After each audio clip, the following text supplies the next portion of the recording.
Doctor Sahib बाबा भीमराव अंबेडकर जी की आज जो उनकी पुण्यतिथि है 1956 में एक महान आत्मा हमारे बीच में आज ही के दिन 6 दिसंबर को नहीं रही।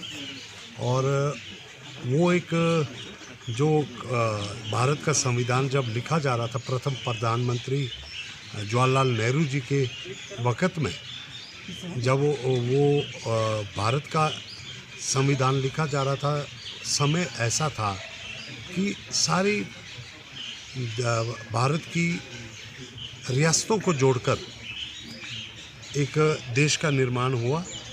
और उस वक़्त एक बहुत बड़ी चुनौती थी कि ये जो सूबों में बटा हुआ ये पूरा भारत देश जो उसको कैसे इकट्ठा रखा जाए, कैसे एक फेडरल जो हमारा स्ट्रक्चर बनाया जाए।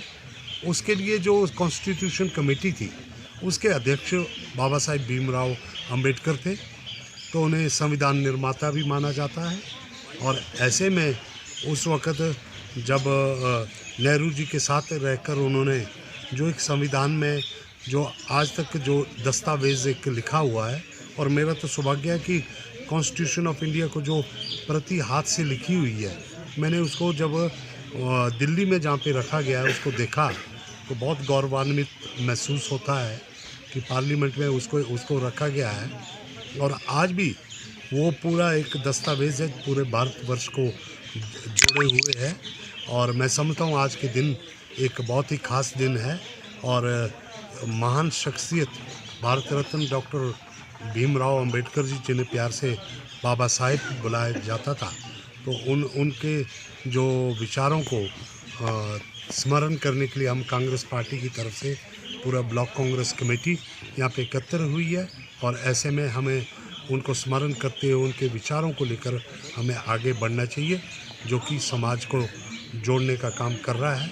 और मैं समझता हूँ कि जिस प्रकार से वर्तमान में कई विघटनकारी जो ताकतें हैं जो इस देश को तोड़ने की कोशिश कर रही है, तो ऐसे वक्त में इस दस्तावेज़ की जो उनके एक संविधान के रूप में इसकी जो है बहुत अहमियत है।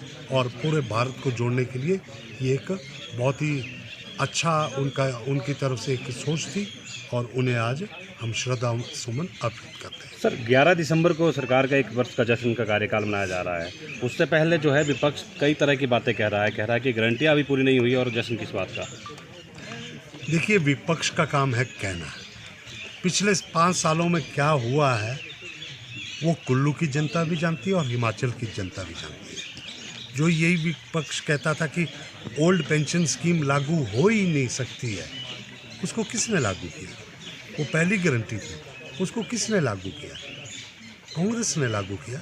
आज उसकी वजह से ओल्ड पेंशन स्कीम को लागू करने की वजह से जो केंद्र की तरफ से हमारे ऊपर कई तरह की बहुत सारी बंदिशें लगाई गई है। फाइनेंशियल हमारे को जो मिसमैनेजमेंट भाजपा के समय में रहा है, हम ये नहीं कहते, जनता को मालूम है कि फाइनेंशियल मिसमैनेजमेंट में था, लेकिन आज मैनेजमेंट करना है। मैं मानता हूँ गारंटियाँ, पहली गारंटी ओपीएस बहुत बड़ी गारंटी है, जिसमें कि पूरे हिमाचल के जो हमारे कर्मचारी हैं उनको एक बहुत बड़ा फ़ायदा मिला है, और ये पहली गारंटी थी।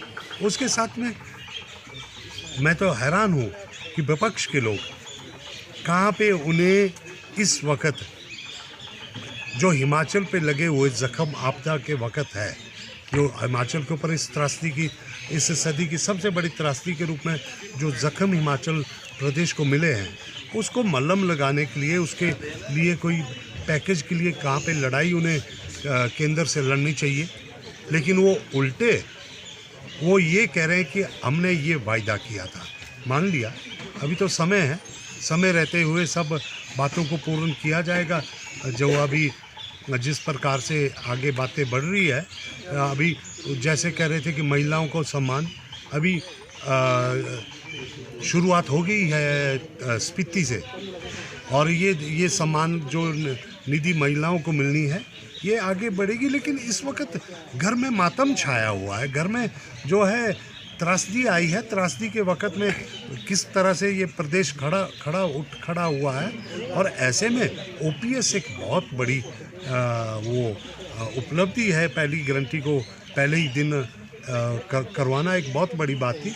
उसकी वजह से हमें बहुत सारे नुकसान हो रहे हैं, जो केंद्रीय हमारे ऊपर बंदिशें लग रही है उसकी वजह से।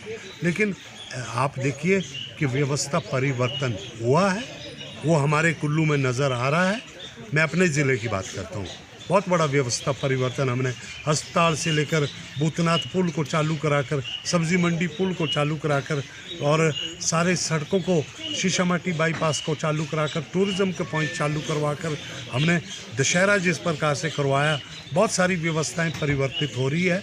चिंता मत कीजिए। और पिछले 5 सालों में क्या हालात थे जनता भूली नहीं है।